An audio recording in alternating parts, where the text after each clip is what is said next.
So my main burden is that हम सब बादलों में मिलना चाहिए. We should meet when the Lord comes. और जब परमेश्वर आता है तब हमें उनसे मिलना है, ये हमारा मुख्य उद्देश्य है. Just like we sang in that song. जिस तरह से हमने उस गीत को गाया था. Did you all understand it? क्या हम सभी उस गीत को समझते हैं क्या? That we shall meet in the clouds. कि हम बादलों में हमारे परमेश्वर से मुलाकात लेंगे. The next great event in the history of the world is the coming of Jesus Christ. और जगत की इस रचना के बाद सबसे मुख्य जो उद्देश्य, सबसे मुख्य जो घटना होने वाली है वो है हमारे मसीह का पुनरागमन.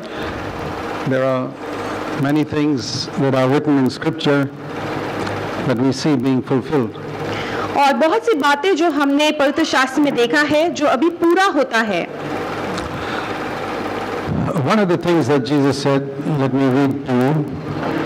और एक बात जो यीशु मसीह ने कहा है उसे मैं आपके लिए पढ़ना चाहता हूँ. And that is in Luke's Gospel. और वो है लूका की किताब में. Chapter 17. लूका का 17. And verse 26. और उसका 26वां वचन. Just as it happened in the days of Noah, so it will be in the days of the Son of Man. जैसा नूह के दिनों में हुआ था वैसा ही मनुष्य के पुत्र के दिनों में भी होगा. They were eating and drinking and marrying, giving in marriage, till one day Noah entered the ark and the flood destroyed everybody else. और वे लोग उन दिनों लोग खाते पीते थे, एक दूसरे से ब्याह शादी रचाते थे, लेकिन परमेश्वर ने जल प्रलय को लाकर उन सबको नाश कर दिया. So, in the days of Noah in Genesis chapter 6, और नूह के दिनों में उत्पत्ति के 6वें अध्याय में there were two sins that are very common. और वहाँ पे दो ऐसे पाप थे जो बहुत सामान्य थे. One was it's a time of terrific violence and hatred and murder. और एक ऐसा पाप था जहाँ पे बहुत हिंसा होता था, लोगों के दिलों में द्वेष था और वहाँ पे खून खराबा होता था. And then there was a lot of sexual sin. और दूसरी जो है लैंगिक अनैतिक रिश्तों से जो पाप होती है वैसे पाप होते थे. So it was sexual sin and violence. तो वहाँ पे हिंसा और लैंगिक अनैतिक बातें होती थी. Or what we would today call terrorism. जिसका आज हम कह सकते हैं कि आतंकवादी. So those are the two main things that you read in the newspapers every day. और ये दो मुख्य बातों के बारे में आज के दिन में रोजमर्रा के अखबारों में हम पढ़ते हैं. I've read the newspapers for more than 50 years, but I've never seen anything like I see nowadays. और मैं करीब 50 साल से अधिक अखबारों को पढ़ते आया हूँ, लेकिन आजकल जो मैं पढ़ता हूँ वैसे पहले कभी नहीं पढ़ा हूँ. Every single day you read in the papers of some violence, some terrorism, some suicide bombers. और हर एक दिन जो है हम अखबारों में हमें यही पढ़ने मिलता है कि जहाँ कहीं पे भी खून खराबा हो रहा है, हिंसा होती है, जहाँ पे लोग आतंकवादी मचा रखे हैं, ऐसे खबरों के बारे में हम पढ़ते हैं. And every day you read about somebody being raped somewhere. और फिर हर एक दिन हम ऐसे भी खबर पढ़ते हैं जहाँ पर किसी लड़की का बलात्कार होता है. Exactly like the days of Noah. और इसे जब हम देखते हैं तो बिल्कुल उसी दिनों के समान है जब नूह के दिनों में होता था. Even last year it was not like this. और गए साल में भी हमने ऐसा ही कुछ देखा था. Next year it will be worse. और आने वाले साल में शायद इससे और खराब होगा. So in relation to these days, Jesus said that we must be alert and ready. और इन दिनों के बारे में यीशु मसीह ने कहा कि हमें सतर्क रहना है और तैयार रहना है. The other thing that Jesus said about the last days. और एक बात जो यीशु मसीह ने अंतिम दिनों के बारे में बताया वो ये है. In Matthew chapter 24. और मत्ती उसका 24वें अध्याय में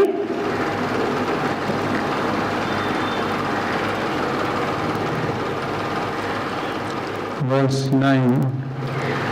मत्ती 24 का 9. The last part, you will be hated in every country because of my name. और उस वचन के आखिरी भाग में, मेरे नाम के कारण सब जातियों के लोग तुमसे बैर रखेंगे। We've seen this more and more in India in the last 1 year than ever before. और गए 1 साल में इन बातों को हम लगातार देखते आ रहे हैं। इसके पहले कभी ऐसा नहीं देखा, ऐसा हमारे देश भारत में हम देखते हैं। And also you read about how Christians are being killed in the Middle East. और मिडिल ईस्ट, अरब के देश में भी किस तरह से मसीह लोगों का हत्या होता है, इसके बारे में भी हम पढ़ते हैं। And countries in Europe and America which used to be called Christian countries, there are hardly any real Christians there. और यूरोप और अमेरिका जैसे देशों में जो मसीही देश कहलाते हैं, यहाँ वहाँ पर तो आज कोई मसीह दिखता ही नहीं। And marriage is no longer sacred. और आजकल हम देखते हैं शादी ब्याह में जो है वो परमेश्वर का भय बिल्कुल नहीं रहा। There are all types of sins among married people. और शादीशुदा लोगों के बीच में भी कई प्रकार के पाप घटते चलते हैं। Personally, I believe that the earth is plunging down quickly into disaster. और मैं व्यक्तिगत रूप से सोचता हूँ कि सारी संसार जो है पूरी तरह से वो नष्ट होने चला है। And many other things are happening in the world that bring fear into people's hearts. और भी कई सारे बातें ऐसे संसार में हो रही हैं जिसकी वजह से लोगों के दिल में डर बढ़ गया है। It says in Luke 21, और ऐसे लूक के 21वें अध्याय में कहा है,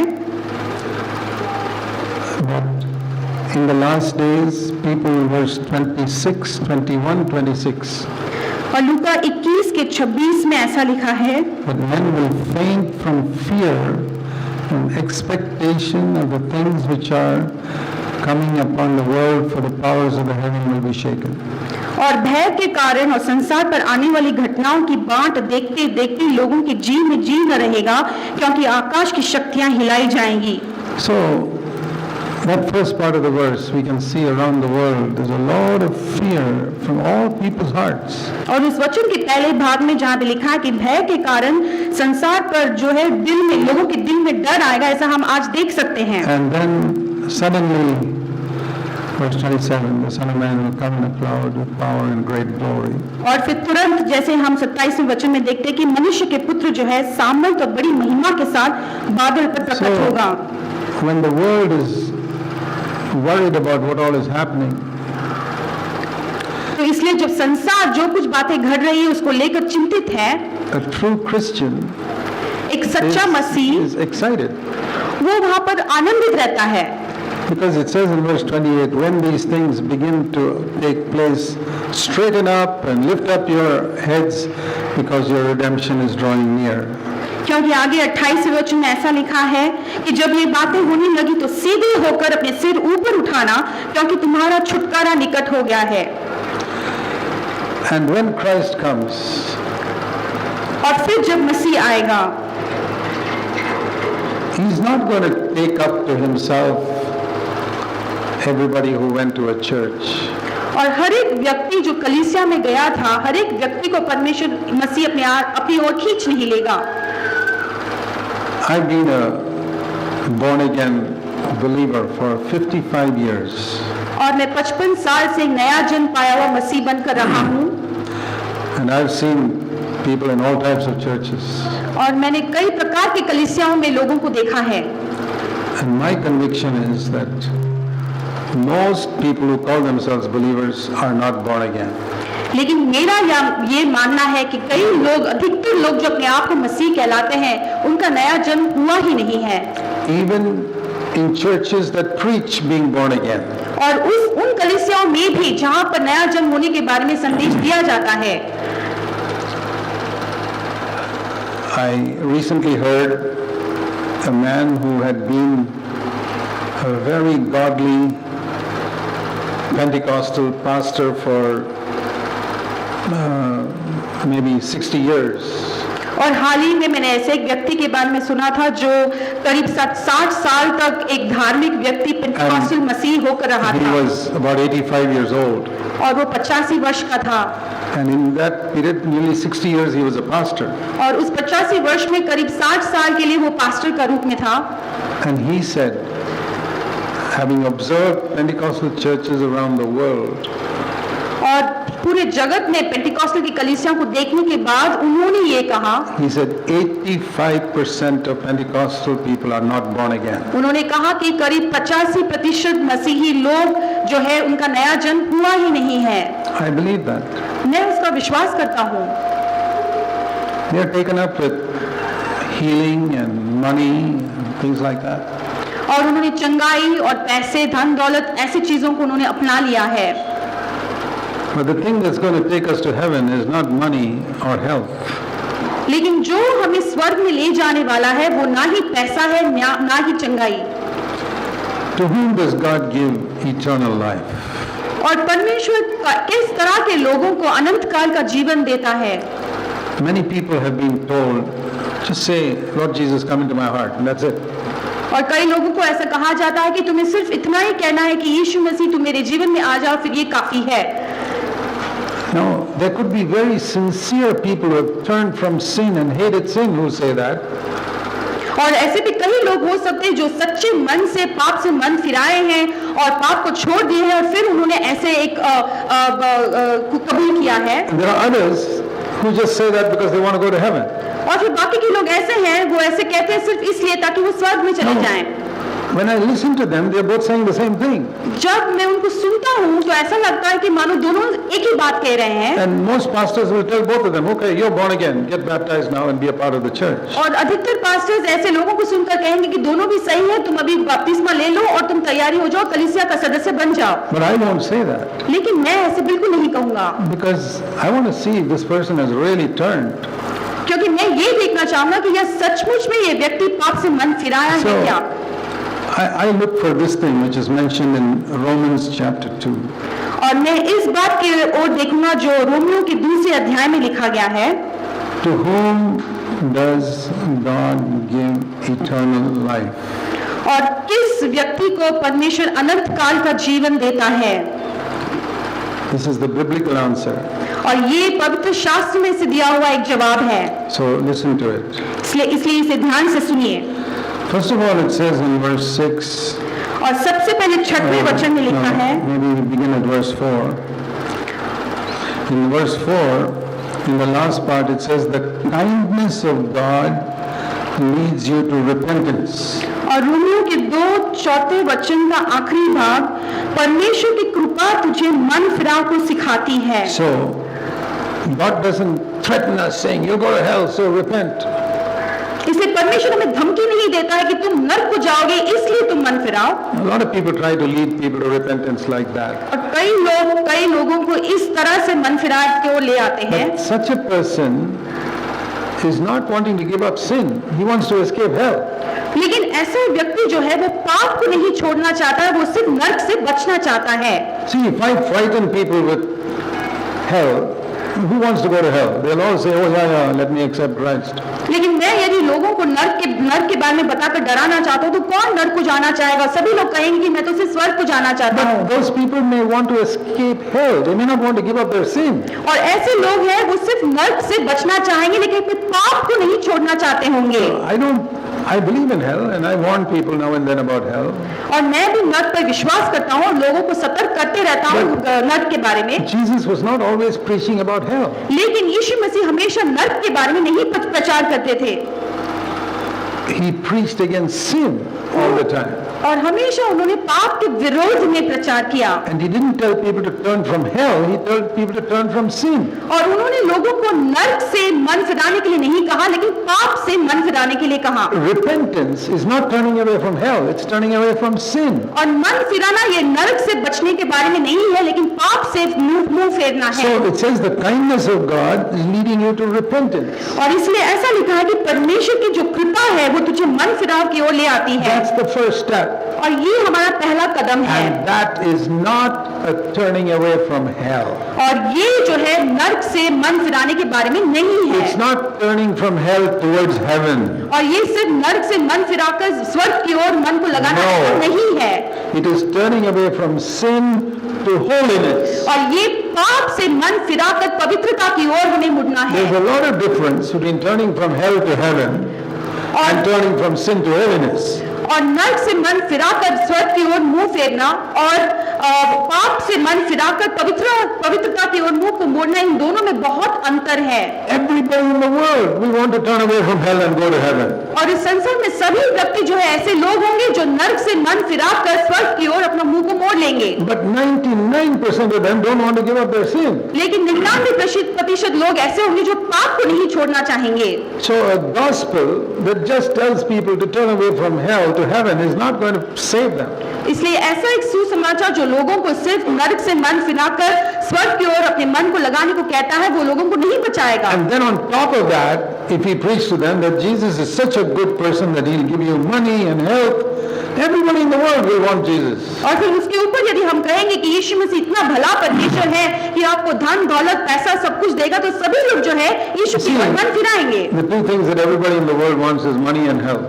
और दो बातें संसार के सारे लोगों को वो चाहिए होता है, वो धन दौलत है और अच्छा सेहत। Then why did the world reject Jesus Christ if he came offering people money and health? और फिर संसार ने यीशु मसीह को क्यों दुत्कारा, जिसने अपने आप को बलिदानों को चढ़ा पैसों और सेहत के बदले में? The very fact that the world rejected Jesus Christ proves that he was calling them to something which they did not want. और ये इस बात का हमें प्रमाण मिलता है कि लोगों ने यीशु मसीह को जब धुतकारा, इसका मतलब ये है कि यीशु मसीह लोगों को इसलिए बुला रहे थे ऐसी चीजों के लिए जो लोग पसंद नहीं कर रहे थे। But that pure gospel that was even being preached about 100 years ago is not being preached today. और ये जो निर्मल सुसमाचार 100 साल के पहले यीशु मसीह ने प्रचार किया, वो आज भी प्रचार नहीं होता है।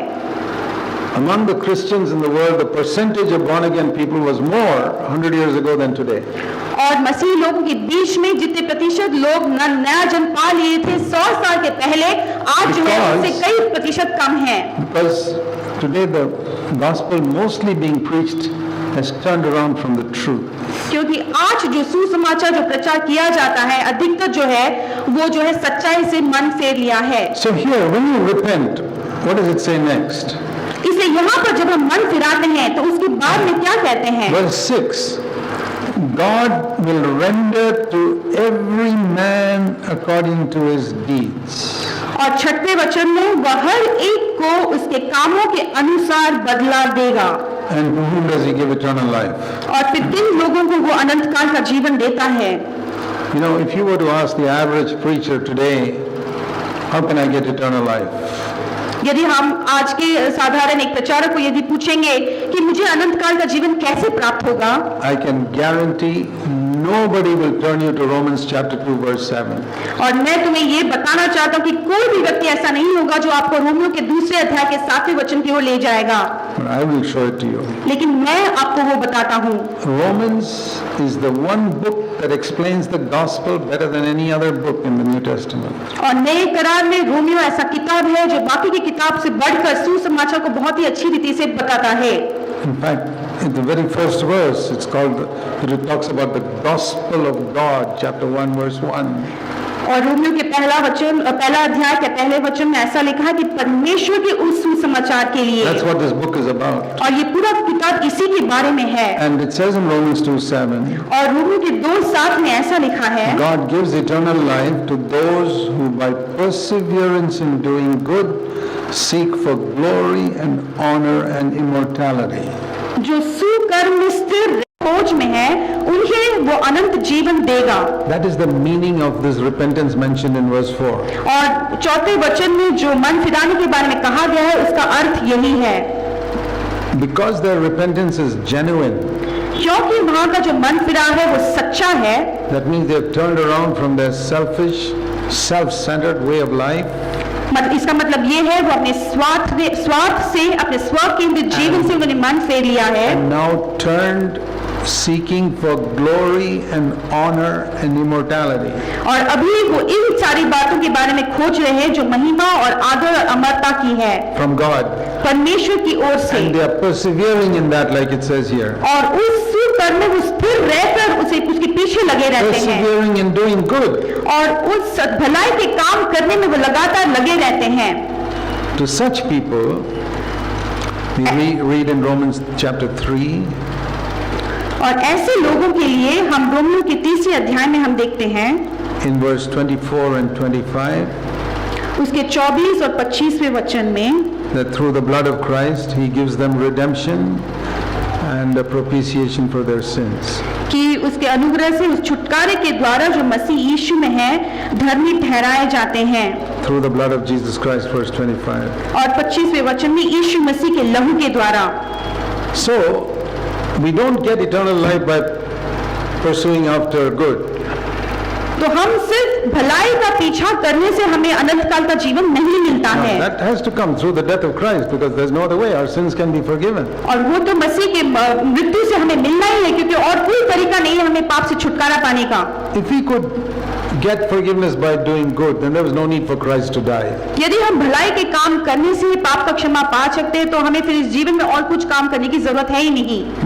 Most religions have this idea that in the final day God will take a weighing balance and check your good deeds versus your bad deeds.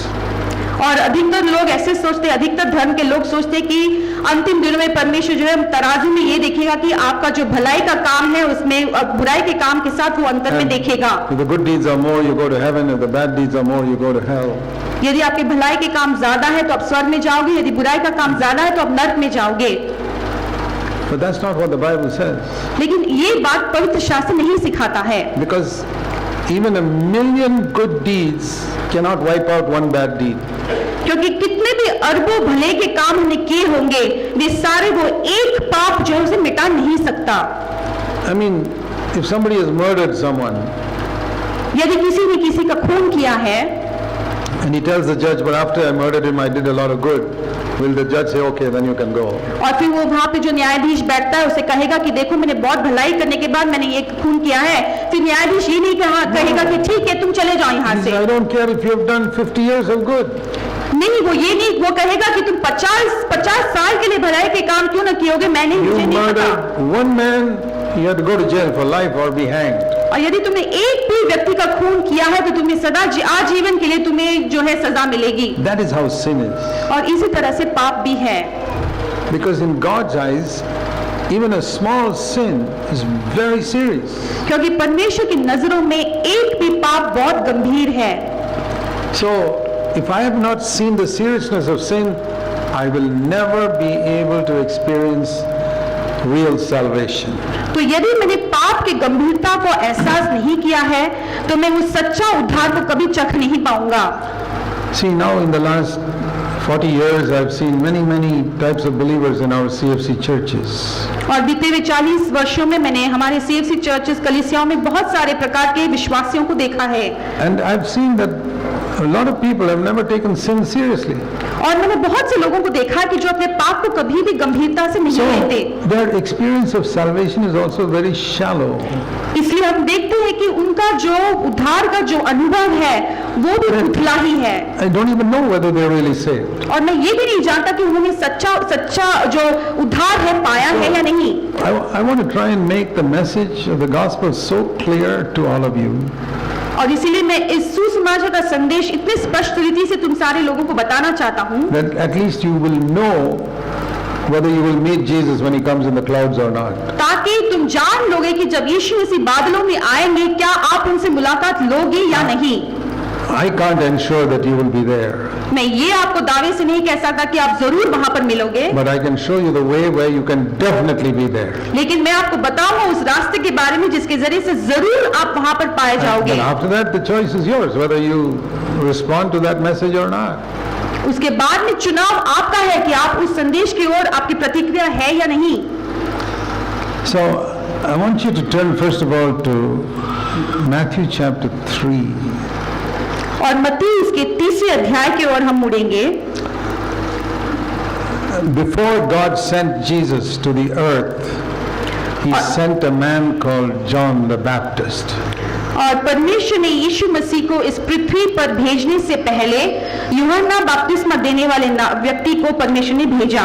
Why did he send him? और परमेश्वर ने उसे क्यों भेजा? John the Baptist himself said, I have come to prepare the way of the Lord. और यूहन्ना बपतिस्मा देने वाले ने कहा कि मैं परमेश्वर के उस मार्ग को तैयार करने के लिए आया हूँ। So God sent John to prepare people to receive Jesus Christ. और इसलिए परमेश्वर ने यूहन्ना बपतिस्मा देने वाले यूहन्ना को भेजा ताकि वो लोगों को तैयार करे कि वो यीशु मसीह को स्वीकारे। to prepare the people of Israel, because he was sent to the nation of Israel. और इज़राइल के लोगों को तैयार करने के लिए, क्योंकि यूहन्ना बपतिस्मा देने वाले को इज़राइलियों के पास भेजा गया था। And John the Baptist had only one message. और यूहन्ना बपतिस्मा देने वाले के पास एक ही संदेश था। I don't know how long he preached, but every day if you went to hear him preach, he'd hear only one message. और मैं नहीं जानता कि वो कितने समय तक उसे प्रचार करता रहा, लेकिन हर एक दिन जब आप यदि उसके पास जाओगे तो उसका प्रचार एक ही प्रचार होता। And that was Matthew 3 verse 2. और वो है मत्ती 3 अध्याय के 2 वचन, Repent, for the kingdom of heaven is at hand. मन फिराओ क्योंकि स्वर्ग का राज्य निकट आ गया है। And this is the prophet, verse 3, about whom it's written, make ready the way of the Lord. और उसके आगे 3 वचन में लिखा है कि ये वही भविष्यवक्ता है जो प्रभु का मार्ग को तैयार करने के लिए आया है। Make ready the way for Jesus to come and into your life. और परमेश्वर के उस मार्ग को तैयार करे ताकि यीशु मसीह आए और आपको आपके जीवन में मुलाकात ले। How is that? ये कैसे हो सकता है? Repent, verse 2, for the kingdom of heaven is near. और 2 वचन में जहाँ पर लिखा है मन फिराओ क्योंकि स्वर्ग का राज्य निकट आ गया है। Why did God send a man just with one message that he kept on preaching to prepare people for Christ? और परमेश्वर ने सिर्फ ऐसे एक व्यक्ति को क्यों भेजा ताकि वो प्रचार करते रहे ताकि लोगों को तैयार करे कि वो मसीह को स्वीकारें। He never changed his sermon. It was always the same. Turn away from sin. Turn away from sin. और उसने अपने प्रचार, अपने संदेश को कभी भी नहीं बदला। उसका हमेशा यही एक संदेश था कि पाप से मन फिराओ, पाप से मन फिराओ। He never talked about health or wealth or anything else in the world. और उसने कभी भी चंगाई के बारे में या धन दौलत के बारे में या संसार के और किसी चीज के बारे में कभी प्रचार नहीं किया। Only repent from sin. उसने सिर्फ एक ही प्रचार किया कि लोगों से कहा कि अपने पापों से मन फिराओ। A few people like Peter, James, John responded. और थोड़े से लोग जैसे पतरस, याकूब, यूहन्ना, उन्होंने उस संदेश को प्रतिक्रिया में लाया। And they received Christ and became his disciples. और उन्होंने यीशु मसीह को स्वीकारा और उसका शिष्य बन गए। There were many others who heard the same message. They did not respond to John the Baptist. और बहुत सारे लोग थे जो उस संदेश को सुने तो थे लेकिन उन्होंने उसका पालन नहीं किया। I believe that all of the 12 disciples of Jesus had first heard John the Baptist. और मैं विश्वास करता हूँ कि यीशु मसीह के सारे जो 12 शिष्य थे उन्होंने सबसे पहले जो है यूहन्ना बपतिस्मा देने वाले का प्रचार को सुना And था। they responded to it. और फिर उन्होंने उसको मान भी लिया। Even Judas Iscariot. और यहूदा इस्कारियोत ने भी। That's why Jesus chose him. और इसीलिए यीशु ने उसे चुन लिया। But afterwards he fell away. लेकिन बाद में जो है वो पीछे हटकर गिर गया। Let me show you that in Luke chapter 6. और मैं उसे आपको बताना चाहता हूँ लूका के 6वें अध्याय में। Something very interesting you see here. वहाँ पे बहुत ही एक अच्छी दिलचस्प देने वाली बात है। In Luke chapter 6 is the only place in the Gospels where it says Jesus spent a whole night in prayer in verse 12. और लूका 6:12 में एक ऐसा वचन है जब पूरे सुसमाचार की किताबों में दिखाया गया है कि यीशु मसीह सारी रात जो है प्रार्थना में समय को बिताया। Now, why did Jesus spend a whole night in prayer? और यहाँ पर यीशु मसीह ने एक सारी रात प्रार्थना में क्यों बिताया? There was no sin to confess in his life. और उनके जीवन में तो पाप कबूल करने के लिए ऐसी कोई बात ही नहीं थी। He was in perfect fellowship with his Father. और वो अपने पिता परमेश्वर के साथ एक सिद्ध रिश्ते में बने हुए थे। But he was a man. लेकिन वो एक मनुष्य था। And he had to think, whom shall I select to be my 12 disciples? और उन्हें ये विचार करना था कि मेरे शिष्य होने के लिए मैं किन लोगों को चुनूं। And just like when we have to take a major decision, we take a long time to think about it. और जिस तरह से हमारे जीवन में भी बड़ी-बड़ी हमें निर्णय लेनी होती है तो हम लंबे समय से उसके बारे में विचार करते हैं। Jesus took a long time to think, whom shall I select out of all my disciples? Whom shall I select 12 of them? और इसलिए बहुत लंबा समय लिया यीशु मसीह ने भी कि मेरे सारे लोगों में से मैं उन 12 शिष्य होने के लिए किन लोगों को चुनूं। Then the prayer was finished in the morning, verse 13, he started selecting those 12. और जैसे ही प्रार्थना खत्म हो जाता है सुबह में उस 13वें वचन में देखते हैं कि वो लोगों को चुनना शुरू कर देते हैं। And among the 12 was also verse 16 Judas Iscariot. The last part of verse 16. और 16वें वचन में हम देख सकते हैं कि 12 शिष्यों में से वहां पर यहूदा इस्कारियोत भी था। And notice what it says about him. और वहां पे उसके बारे में क्या लिखा है देखें। Became a traitor. जो उसका पकड़वाने वाला बना। Became means he was not always a traitor. जो बना इसका मतलब ये है कि पहले से वो ऐसा नहीं था। If you say somebody became a leper, it doesn't mean he was born as a leper. यदि हम कहें कि कोई भी कुष्ठ रोगी बन गया, इसका मतलब ये है कि पैदाइश से वो कुष्ठ रोग नहीं था। If you say somebody became a thief, it doesn't mean he was always a thief. यदि हम कहेंगे कि वो चोर बन गया, इसका मतलब ये है कि वो पहले से वो No. चोर नहीं था। You say he was a good man, but he became a thief. तो हम कहेंगे कि वो अच्छा व्यक्ति था, लेकिन वो बाद में वो चोर बन गया। So he became a traitor proves in the beginning he was a disciple. और वहाँ पर यदि ऐसा लिखा है कि वो पकड़ देने वाला बन गया, इसका मतलब है कि पहले जो है वो एक शिष्य था। It's because some people teach this wrong doctrine that once you accept Christ you can never be lost. और जो लोग हैं जो ऐसे गलत उपदेश को सिखाते हैं कि एक बार आपने यीशु मसीह को स्वीकार किया तो फिर आपसे कोई गलती हो ही नहीं सकती। They think that they teach that Judas was a traitor from the beginning. और ऐसे लोग जो है वो सिखाते कि यहूदा इस्करियोत जो है शुरू से ही No. वो जो है धोखा देने वाला He था। was a disciple, it says. यहाँ पे लिखा है कि पहले जो है शुरू में वो एक शिष्य He था। named them as apostles, verse 13. और 13वें वचन में ऐसा लिखा है कि उन्हें प्रेरित कहकर उन्हें So पुकारा what गया। was Judas Iscariot in the beginning? तो यहूदा इस्करियोत शुरुआत में क्या था? Verse 13, an apostle of Jesus Christ. और 13वें वचन में ऐसा लिखा है कि यीशु मसीह का जो प्रेरित कहकर बुलाया गया। I believe the Bible. मैं पवित्र शास्त्र को विश्वास करता हूँ। What did he become after some years? लेकिन कई साल बीतने के बाद वो क्या बन गया? A traitor. वो वहाँ पर जो है धोखा देने वाला व्यक्ति बन An गया। apostle of Jesus Christ can become a traitor even today. और आज के दिन में भी जो व्यक्ति प्रेरित कहलाता है, यीशु मसीह का प्रेरित, वो एक धोखा देने वाला व्यक्ति बन सकता है। But what did they all hear in the beginning? लेकिन उन्होंने शुरुआत में क्या सुना था? Matthew 3 verse 2, और मत्ती के 3 उसका 2, repent for the kingdom of heaven is at hand. और ऐसा लिखा है कि तुम मन फिराओ क्योंकि परमेश्वर का राज्य जो है वो निकट है। See, you must understand that John the Baptist was preaching only to Jewish people. आपको ये समझ लेना चाहिए कि बपतिस्मा देने वाला यूहन्ना जो है वो सिर्फ यहूदी लोगों को ये संदेश सुना रहा He was था preaching to the followers of Moses, और मूसा के चेलों को या पीछा करने वाले लोगों को वो ये संदेश दे रहा whose था। Bible was the first 39 books of our Bible, Old Testament. और पुराने नियम में जो है जो पहला 39 जो किताब है वही था। And what did God promise to the Israelites? और परमेश्वर ने इजराइलियों को क्या प्रतिज्ञा दिया था? You read all those books, the 39 books, वो सारे जो 39 जो किताब है उस सारे को हम पढ़ते हैं starting with Abraham all the way to Malachi. और इब्राहिम से शुरू होकर मालाकी की ओर तक, There is not a single promise of eternal life. और वहाँ पर एक भी ऐसा प्रतिज्ञा नहीं है जो अनंत काल के जीवन के बारे में बताती है। There's not a single promise that I'll take you all to heaven when you die. और वहाँ पर ऐसी कोई भी प्रतिज्ञा नहीं है जहाँ पर ऐसा लिखा है कि तुम मरने के बाद सीधे स्वर्ग में पहुंच जाओगे। No. नहीं, It was always, I'll give you a land on this earth.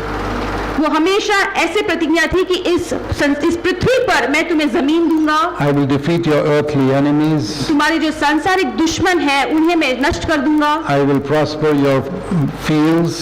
और तुम्हारे जो खेत खलिहान है वहाँ पर मैं सफलता लाऊंगा, I will bless even your cattle that they will be healthy. और तुम्हारे जो भेड़ बकरी है उन्हें भी मैं चंगा रखूंगा ताकि वो And- तंदुरुस्त रहे, I'll give you so much money that you'll never need to borrow from anybody. और मैं तुम्हें इतना पैसा दूंगा कि कभी भी तुम्हें दूसरों के सामने जाकर भीख नहीं And मांगना पड़ेगा, all your earthly enemies, I'll defeat them. और तुम्हारे सारे जो पृथ्वी के जो सारे दुश्मन है सभी लोगों को मैं नष्ट कर दूंगा। We can say the focus of all the promises was earthly. और सारे जो प्रतिज्ञा पुराने नियम के थे सारे वो सांसारिक थे, Money, पैसा, health, तंदुरुस्ती defeat of earthly enemies, और जो पृथ्वी के सारे दुश्मन का नष्ट, our business prospering, और सारे जो हमारा जो व्यापार है उसमें सफलता, our children being blessed with good health and prosperity. हमारे बच्चे जो है अच्छी सेहत और सफलता से आशीषित किए जाने, So the focus was all on earthly blessing. और वो सारी जो प्रतिज्ञा थी उसका उद्देश्य इस पृथ्वी पर के ऊपर जो आशीष है वो था। We can call it a gospel of earthly blessing. तो हम उसे इस पृथ्वी के आशीष का जो सुसमाचार ऐसे कह सकते हैं, A gospel of health and wealth. और वो जो है तंदुरुस्ती और धन दौलत का सुसमाचार। And now John the Baptist comes और अभी जो है बपतिस्मा देने वाला यूहन्ना आता है and it says repent. और फिर वो कहता है कि मन फिराओ। That Hindi translation is so good. Man firana, you got to turn your mind around. You got to turn the mind around from what you're looking at. और वो ऐसा लिखा है कि तुम जो चीज देख रहे हो उससे मन फेर कर मन That फिराना means है। your mind is now occupied with health and wealth and earthly blessing. इसका मतलब ये है कि अभी जो है आपके मन में सब कुछ जो है धन दौलत सेहत तंदुरुस्ती ये सारी For चीजें भरी हुई है 1500 years. और ये 1500 साल तक ये भरी हुई है। Now turn your mind around अभी ऐसा लिखा है कि अपने मन को तुम फिर फेर लो and turn around and look at what? और उसको फेर कर किसकी ओर आपको देखना है? The things of heaven. और स्वर्ग की बातों की ओर। Matthew 3 verse 2.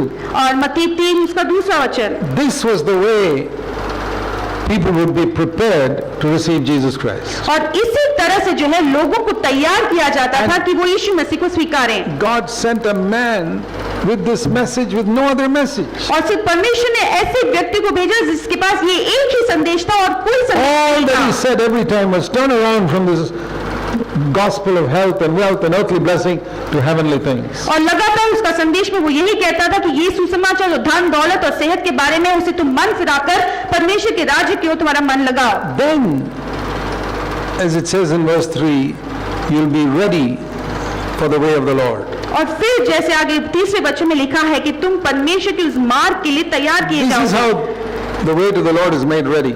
और इसी तरह से परमेश्वर के लिए जो So- मार्ग है वो तैयार किया जाता है। What about a whole lot of Christians today who don't want to turn from these earthly things? तो इतने सारे जो मसीही लोग हैं जो मन नहीं फिराना चाहते इन सारे सांसारिक बातों से, तो उनका क्या? Their mind is not turned away from earth. तो उनका जो मन जो है इस संसार से वो मन नहीं फिराए हैं। The sins of the earth, इस संसार के पाप, all the fashions and styles of film stars and models and everything of this earth. और इस संसार की जो जीवन शैली है, इस संसार की जो सितारों का जो जीवन शैली है, सब कुछ सांसारिक है। Admiring ungodly, earthly men and women. और परमेश्वर के भय के रहित जो लोग हैं, पुरुष और स्त्री, ऐसे लोगों को वो ताकते रहते हैं।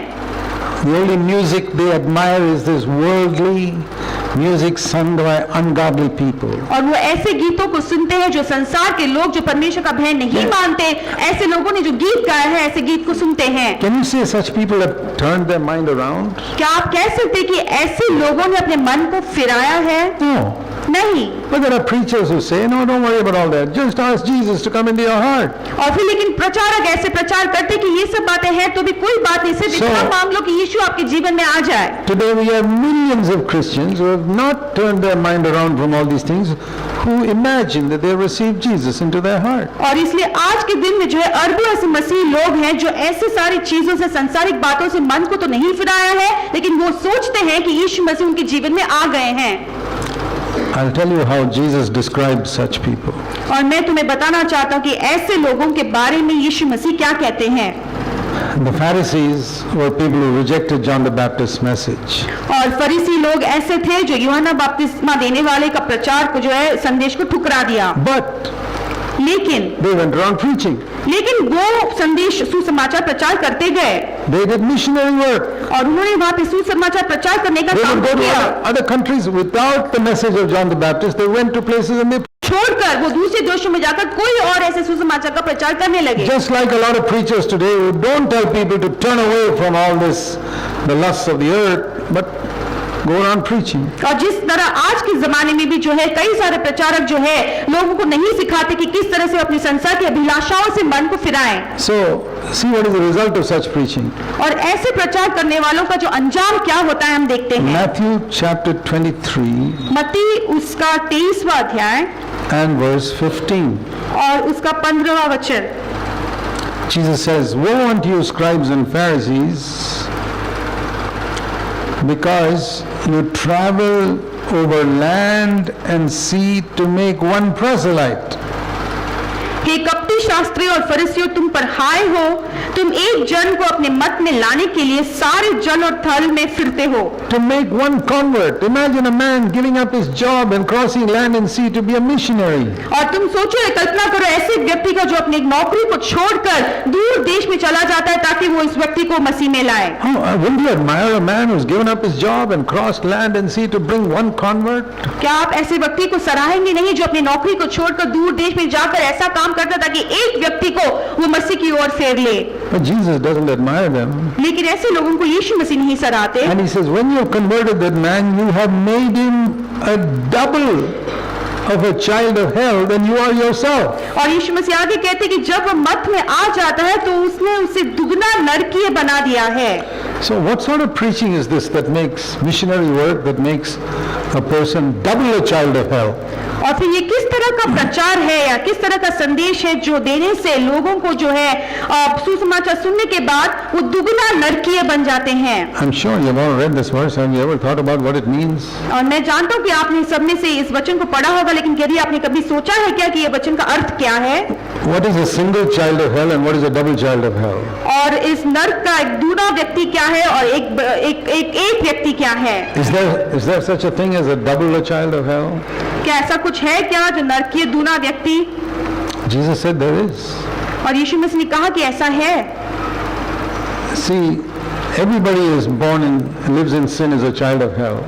और हर एक व्यक्ति जो पैदा हुआ है और पाप में जीता है वो नरक का बच्चा है। Without repenting, if somebody is told that he is saved, लेकिन किसी व्यक्ति के यदि वो जो मन नहीं फिराया है और उसे कहा जाता है कि तुम्हारा उद्धार हो चुका है, because he believes, क्योंकि वो विश्वास करता he है, has become double a child of hell. तो ऐसा व्यक्ति जो है वो दूना नारकीय हो जाता है। Because now he will not listen to the gospel anymore. He says, I've already accepted Christ. क्योंकि अभी वो सुसमाचार को फिर से कभी नहीं सुनेगा, क्योंकि वो कहेगा कि मैंने यीशु मसीह को पहले से अपना लिया है। You know, it's like somebody's got cancer ये इस समान है किसी व्यक्ति को जो कैंसर की बीमारी है and he goes to one good doctor and the doctor says, you got cancer, you got to have a surgery. और फिर वो एक अच्छे वैद्य के पास जाता है और वैद्य कहता है कि तुम्हें क्या कैंसर की बीमारी है, तुम्हें सर्जरी की जरूरत है। Even though that's painful and even though it's expensive, he says, I'll do it because I want to be free. और ये बहुत दर्दनाक है, बहुत कीमती है, लेकिन फिर भी मैं ये काम को करना चाहता हूँ। But here's another doctor लेकिन एक दूसरा वैद्य है, who's really interested in making money, वो सिर्फ पैसे कमाने में वो दिलचस्पी रखता है,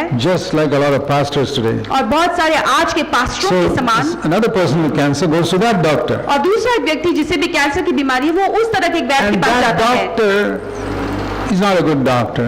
और वो वैद्य जो है He's अच्छा only वैद्य नहीं interested, है he's only interested in collecting money. और वो सिर्फ पैसे कमाना चाहता है। And he tells this person, और वो उस व्यक्ति से कहता है, oh, you're okay, there's nothing wrong with you.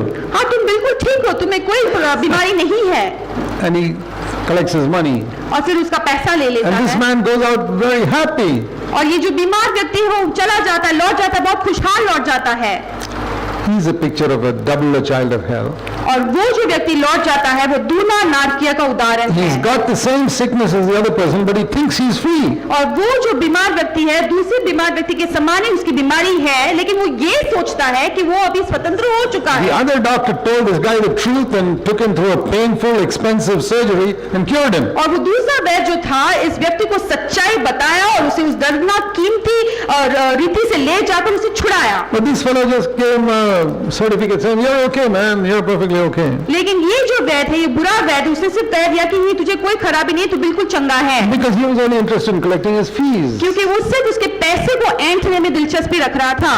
This is a picture of two types of preachers today. और ये आज के जमाने में दो तरह के प्रचारक का उदाहरण है। Which message would you like to hear? That you don't have cancer or you have?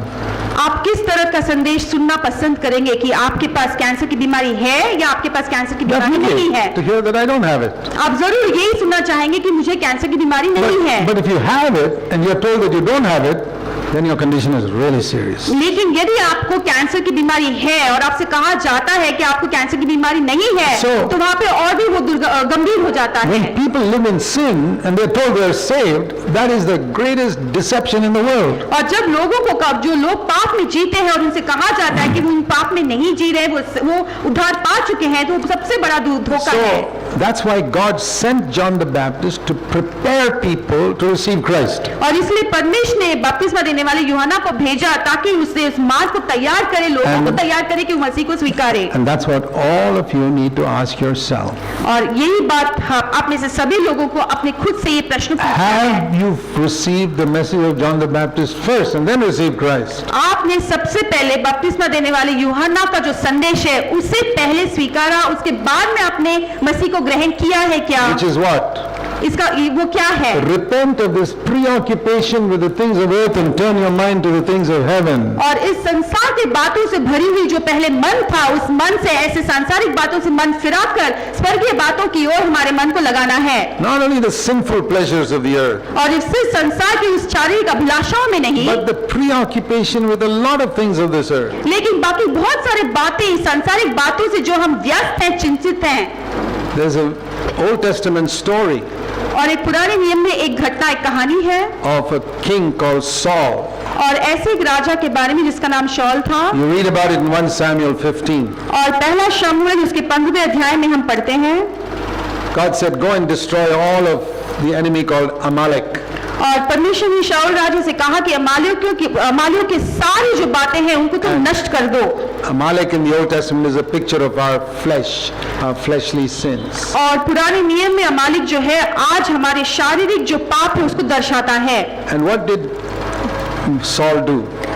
लेकिन शाऊल ने क्या किया? He killed all the bad sheep of Amalek, but did not kill the good sheep of Amalek. और अमालिक की सारे जो निर्बल भेड़ बकरियां थी उसे नष्ट किया, और सबसे तंदुरुस्त भेड़ बकरियां थी उन्हें उसने बचा रखा। You read it sometime in 1 Samuel 15. और पहला शमूएल उसका 15वें अध्याय में कभी हम पढ़ेंगे। And he came to Samuel the prophet and said, I've obeyed the Lord. और फिर वो शमूएल नबी के पास आकर कहा, मैंने परमेश्वर की आज्ञा को मान लिया है। Just like today people say, I've repented. और जिस तरह आज के जमाने में लोग कहते हैं कि मैंने मन फिरा लिया है। Samuel was a prophet. शमूएल एक नबी था। There are very few like that today. और ऐसे नबी आज बहुत कम हैं। And he said, what about these good sheep? You haven't killed them. और फिर उसने पूछा कि ये अच्छे तंदुरुस्त भेड़ बकरियां जो रख छोड़ा है उसे तो तुमने नष्ट नहीं किया? Oh, he said, I thought I'd give that to the Lord. फिर उसने कहा कि हाँ, मैंने यही सोचा कि इन सारी अच्छी तंदुरुस्त भेड़ बकरियों को मैं परमेश्वर के लिए बलिदान चढ़ाऊंगा। God doesn't want all these things. तब शमूएल ने कहा कि परमेश्वर तेरे भेड़ बकरियों He की told इच्छा you नहीं to रखता। kill the good sheep and the bad sheep. उसने कहा कि सारे अच्छे और बुरे दोनों को तुम्हें नष्ट करना है। So when we are told to turn away from the world, और इसे जब हमसे कहा जाता है कि हम इस संसार से मन फिराएं, in our mind we see certain bad things in the world and certain good things in the world. तो हमारे मन में झांक के देखने से हमें कई अच्छी बातें नजर आती है संसार की और कई बुरी बातें भी नजर आती है संसार के। And so we say, I'll give up the bad things. तो हम कहते हैं कि इस संसार की जो बुरी बातें हैं उसे हम छोड़ देते हैं, And some things which I think are good, लेकिन कई बातें जो मैं सोचता हूँ कि अच्छा है, I'll give it to the Lord. मैं उसे परमेश्वर को अर्पण करूंगा। Then you need a prophet to come and tell you that you've not really repented. और फिर जरूरत होता है कि एक नबी आकर आपसे कहे कि तुमने सच्चा मन नहीं फिराया है। You can't have one eye on the kingdom of heaven and another eye on some of the good things of the earth. और फिर आप कभी एक आपका जो आंख है परमेश्वर के राज्य की ओर लगाकर दूसरा आंख है संसार की भली बातों को रखकर आप जी नहीं सकते। This is how so many worldly styles and fashions come into the church, and music and dress and so many things. और इसी तरह से जो संसार की जो जीवन शैली है, संसार में जो गीत रचते हैं, ऐसे सारी बातें जो है कलीसिया के अंदर वो प्रवेश करने लगता And है। it's all the devil's attempt to slowly destroy the church. और ये सारी जो बातें हैं शैतान की तरफ से एक अटेम्प्ट है कि वो कलीसिया को पूरी तरह से नष्ट करे।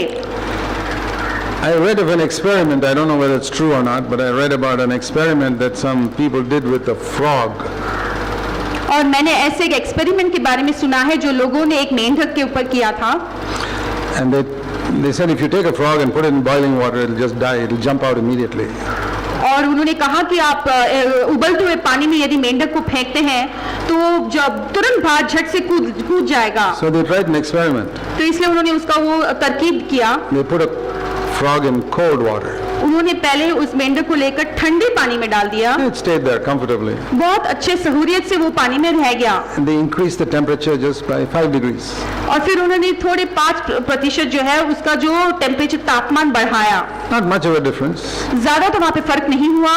Slowly the frog got accustomed to that and stayed there. और फिर जो तापमान बढ़ा गया था उसको भी उसने उस आदत डाल ली और वहीं पे बना रहा। And once it was comfortable, they increased it another 5 degrees. फिर जब उस तापमान में वो जीने लगा तो उन्होंने और अधिक 5% जो है उस तापमान को बढ़ा दिया।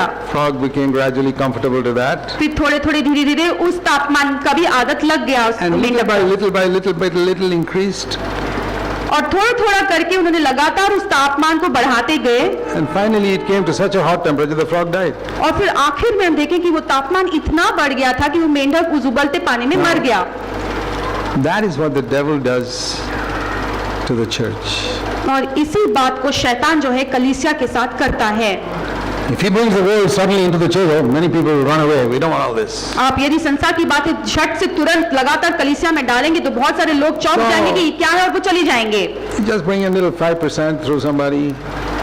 आप सिर्फ 5% किसी से भी वो दुनियादारी की बातें अंदर ले आओ। Let it be like that for some maybe 1 or 2 years.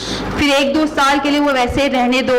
And then another 5%. फिर और अधिक 5%। Make everybody comfortable with that. सभी लोगों को उसकी भी आदत लग जाएगी। And there's no prophet around to expose all this. और वहाँ पर कोई नबी नहीं है इन बातों को उजागर में लाने के लिए। Finally the church is dead. फिर आखिर में वो जो कलीसिया जो है मर जाता है। This is the devil's tactic. और यही जो है तरकीब लगाता है शैतान। That's how he tries to enter your mind as well. और इसी तरह से आपके मन में भी वो प्रवेश करने की कोशिश करता है। I know people who really turned from sin and accepted Christ. और मैं जानता हूँ कई लोगों को जो सचमुच में पाप से मन फिराकर यीशु मसीह को अपना लिए हैं। The devil didn't suddenly bring the whole world into their mind, no. लेकिन शैतान ने झट से सारा संसार उनके दिल में नहीं लाया। Just a little bit. थोड़ा करके। And a little bit. फिर और थोड़ा। A little bit. और थोड़ा। It's not so much in their words and outward attitudes, it's first in the thoughts. और उनके बाहरी चाल चले में नहीं लेकिन सबसे पहले उनके मन के विचारों में। Gradually they begin to compromise in certain areas of their private life. और फिर उनके गुप्त जीवन में कई ऐसे भागों में वो समझौता करने लगे। They occasionally go to some internet site which is not very good to look at. फिर कई एकाध बार इंटरनेट साइट में जो गलत है जो बुरा है वहाँ पर वो चले जाते हैं। It's for a short time. Say okay, it's all right. और फिर अपने आप को वो कहते हैं कि हाँ थोड़े से समय के लिए तो ये ठीक है कोई बात नहीं। No, they say we must know what's going on in the world, right? और फिर वो ये भी कहते हैं कि नहीं हमें तो जानना जरूरी है कि संसार में भी क्या होता है। The devil's got an argument for every sin that he'll lead you into. और फिर हर एक पाप की ओर जहाँ पर शैतान तुम्हें ले जाएगा उसके लिए उसके पास एक कारण भी होगा। This brother who was a fine brother the day he was converted. और ये जो व्यक्ति है बहुत ही अच्छा व्यक्ति था जिस दिन उसने मन फिराया। Little by little his inner life has gone down. लेकिन थोड़ा करके उसका भीतरी मनुष्यत्व में जो है वो चूर हो जाता है। And he's sitting in a good church. Everybody thinks he's a wonderful brother or sister. और वे बहुत ही एक अच्छा कलीसिया में बैठा है और सभी लोग यही सोचते हैं कि ये बहुत ही अच्छा बिलीवर ब्रदर है। Private life, his home life is gone down. लेकिन उसका जो निजी जीवन है उसका जो गुप्त जीवन है वो टूट गया है। If he doesn't repent, और ऐसे में यदि वो भाई मन नहीं he will फिराता finally be completely lost. फिर आखिर में वो एक दिन पूरी तरह से खो जाएगा। And God sends a word saying, "Wake up." और फिर परमेश्वर एक वचन को भेजता है कि तुम उठ जाओ। See Revelation chapter 3. और प्रकाशित वाक्य उसका 3रा अध्याय। This is a message to the elder of the church in Sardis. और ये सार्डिस की कलीसिया में से एक प्राचीन भाई की ये एक संदेश है। Last part of verse 1, you have a name that you're alive but you're dead. और प्रकाशित वाक्य 3 का पहला वचन उसका आखिरी भाग, तुम्हारे पास एक नाम है, तू जीवित तो कहलाता है पर तू मरा हुआ You है। say you're born again. इसका मतलब ये कि तुम कहते हो कि तुम्हारा नया But जन्म हो you're चुका है, spiritually dead. लेकिन आत्मिक रीति में तुम मर चुके हो। Wake up. तुम उठ जाओ। He's fast asleep. वो बहुत ही गहरी नींद में सो रहा है। Because there are things in you which are about to die completely. क्योंकि तुम में ऐसी बातें हैं जो बहुत ही झट से अभी नष्ट होने पर है, मरने पर है। Because I've not found your works perfect in the sight of God. क्योंकि मैंने तुम्हारी बातों को परमेश्वर की नजर में सही नहीं जाना। It looks all right in the sight of men, और मनुष्य की नजरों में तो बहुत सही लगता है but ये, not in the sight of God. लेकिन परमेश्वर की नजरों में नहीं। So what I want to say is, the first message, तो if you really want to meet the Lord in the air, इसलिए मैं ये आपको बताना चाहता हूँ कि जो पहले संदेश में यदि आप सचमुच में परमेश्वर को बादलों में मिलना चाहते हो is turn. तो आपको वहां पर मन फिराना है। Turn from the world and its lusts और इस संसार और उसकी सारी अभिलाषाओं से मन को फिराना Set your mind on the things that are above. और आपके मन को स्वर्गीय बातों पर लगाना है। So you say, but I have to do so many things on the earth. तो लेकिन आप कहोगे कि लेकिन मुझे तो इस संसार में कितने सारे कामों को करना है, I am a mother, I've got to look after my children, I've got to cook food. और मैं एक माँ हूँ, मुझे बच्चों को संभालना है, मुझे खाना और- पकाना है। Or you say, I'm a student, I've got so much to study. और या तो आप कह सकते कि मैं तो एक स्टूडेंट हूँ, मुझे और- बहुत पढ़ाई करना How can I है, keep on thinking about heavenly things all the time? मैं हमेशा स्वर्गीय बातों के बारे में और- कैसे विचार कर सकता I हूँ, have to work 10 hours in a factory or an office. या मैं तो मुझे ऑफिस में 10 घंटे लगातार काम So, करना है। what does it mean to be heavenly minded? तो स्वर्गीय बातों पर मन लगाने का मतलब क्या है? It doesn't mean I'm always reading the Bible. इसका मतलब ये नहीं कि मैं लगातार पवित्र शास्त्र पढ़ते ही रहता It doesn't हूँ, mean I'm always praying. इसका मतलब ये भी नहीं कि मैं लगातार प्रार्थना करते ही रहता हूँ। Jesus was a carpenter और यीशु मसीह एक बढ़ई थे up to the age of 30. और 30 वर्ष तक वो बढ़ई का काम He कर रहे wasn't थे reading the Bible all the time. और वो हमेशा वहाँ पर पवित्र शास्त्र तो नहीं पढ़ He रहे थे, wasn't praying all the time. वो हमेशा लगातार वहाँ पे प्रार्थना तो नहीं कर रहे थे, If he was doing that all the time, he'd never even have made one table or chair. और यदि वो लगातार प्रार्थना या पवित्र शास्त्र ही पढ़ते रहते तो वहाँ पर एक भी टेबल का निर्माण He नहीं कर was पाते। a hard-working carpenter. और वो बहुत ही परिश्रम से But श्रद्धालु काम करते थे, He did his work with a heavenly mind. लेकिन वो जो भी काम करते थे उनका मन जो है लगातार स्वर्गीय बातों पर था। That means he never cheated any customer. इसका मतलब ये है कि उनका जो भी कोई कस्टमर था उन्हें कभी उन्हें धोखा He नहीं never दिया, told a lie about the quality of the table that he was selling. और जो भी टेबल का निर्माण कर रहे थे या बेच रहे थे उसके बारे में कभी झूठ नहीं बोला। And if somebody cheated him, he would just forgive him. और यदि किसी और व्यक्ति ने उन्हें धोखा दिया तो उन्हें So, झट से क्षमा कर देते To be थे। heavenly minded doesn't mean we don't do our earthly work. और स्वर्गीय बातों पर मन लगाना इसका मतलब ये नहीं कि हम संसार के कामों को करना बंद कर दें, If you're a student, it means you study hard, और यदि आप एक स्टूडेंट हो तो इसका मतलब है कि आप मन लगाकर पढ़ाई but you करें, don't cheat. लेकिन आप वहाँ पर धोखा नहीं देना, You're honest. आप वहाँ पर ईमानदारी से रहो। You're a businessman, you're honest. यदि आप कारोबार चलाते तो आपको ईमानदारी से चलाना है। Jesus was a businessman as a carpenter, he was an honest और carpenter. यीशु मसीह जो है अपनी बड़ाई के काम से कारोबार करते थे और बहुत ईमानदारी से करते So थे। heavenly minded doesn't mean you become a monk or a nun and sit in some convent and pray all the time. और स्वर्गीय स्थानों पर स्वर्गीय बातों पर मन लगाना इसका मतलब ये नहीं कि आप एकांत में एक नन या मॉन्क बन जाए और बिल्कुल अकेले रह जाओ। You have a heavenly life on this earth. इसका मतलब ये है कि जब आप संसार में हो आपका That एक means- आत्मिक या स्वर्गीय जीवन That है। means you forgive people who hurt you. इसका मतलब ये है जो लोगों ने आपको धोखा दिया है उन्हें आप क्षमा करते हो, Love your enemies. अपने अपने दुश्मनों से प्रेम करते हो, Somebody curses you, you bless them. और जब कोई आपको श्राप देता है आप उन्हें आशीष If करते somebody हो, gets angry with you, you speak a gentle answer to them. और जब आपसे कोई क्रोधित होता है तो आप बहुत ही कोमल वचन से उनसे बातें करते हो। If you're earthly minded, you will answer back in the same way he spoke to you. और यदि आपका मन इस संसार की बातों में है तो जिस तरह से आप पे किसी ने क्रोध किया आप भी पलट कर क्रोध करोगे। In other words, your mind is heavenly, but it does the earthly things with a heavenly mind. इसका मतलब ये है कि आपका मन जो है स्वर्गीय बातों पर है, आप So- इस पृथ्वी में रहकर पृथ्वी के काम को कर रहे हैं लेकिन मन आपके स्वर्गीय स्थानों पर है। Okay, I'll finish now with one illustration. और एक उदाहरण से मैं खत्म करना चाहता हूँ। Supposing this is heaven and this table is earth. और मान लो कि ये जो है स्वर्ग है और ये टेबल जो है वो पृथ्वी है, So to be heavenly minded is like this. और स्वर्गीय बातों में मन लगाना मतलब ये है, If I have a rubber band, मेरे पास एक रबर बैंड है fix the rubber band here. और मैं इस रबर बैंड को यहाँ पर फिक्स करता हूँ, Heaven. ये स्वर्ग है, But I have to study for 8 hours. लेकिन मुझे 8 घंटे I पढ़ाई have करना to है, work for 8 hours. 8 घंटे मुझे काम करना है, So I stretch this to the earth. तो मैं उस रबर बैंड को खींचकर पृथ्वी की ओर ले आता हूँ 8 hours, 10 hours, whateवर I have to do. और 8 घंटे 10 घंटे जो कुछ भी मुझे करना है, Connected to heaven.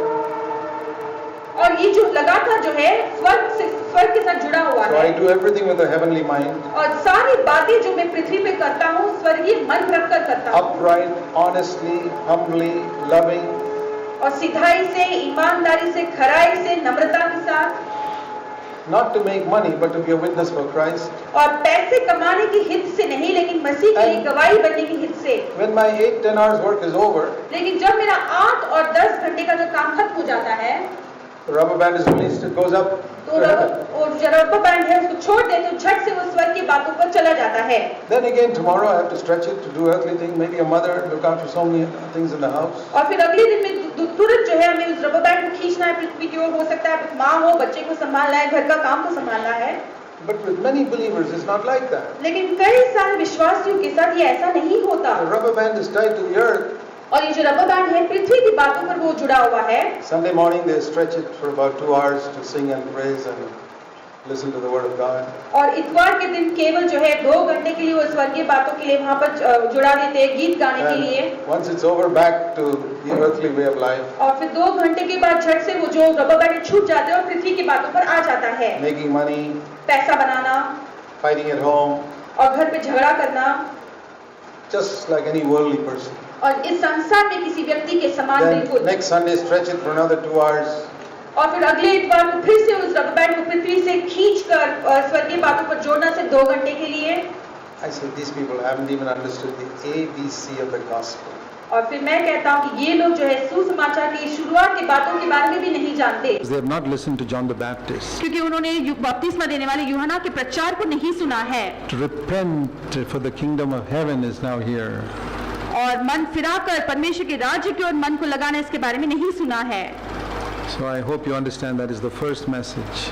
इसलिए मैं ये विश्वास आशा करता हूँ कि आप If समझ you- लें कि ये सबसे पहला संदेश है। If you get this right, आप यदि इस संदेश को सही से स्वीकारते हैं then faith and eternal life, everything will fall in the proper place. और फिर वहाँ पर विश्वास अनंत काल का जीवन जो है सही मायने में आपके पीछे पीछे आने लगेगा। We'll think more later. और फिर अब बाकी के सेशंस में हम बातें करेंगे। Let's pray. हम प्रार्थना करेंगे। Thank you, Father. धन्यवाद पिता, Help us to honor you in our life. और हमें मदद करके हम आपके आदर करें। We pray that everybody here will at least understand the way of eternal life. हम प्रार्थना करते कि यहाँ पर हर एक व्यक्ति जो है अनंत काल के जीवन के उस मार्ग को वो समझे, And pray that they will voluntarily choose that way. और हम प्रार्थना करते कि वो स्वयं जानकर उस मार्ग का चुनाव करे। We pray in Jesus' name. हम यीशु मसीह के नाम से इस प्रार्थना को मांगते हैं। Amen. आमीन।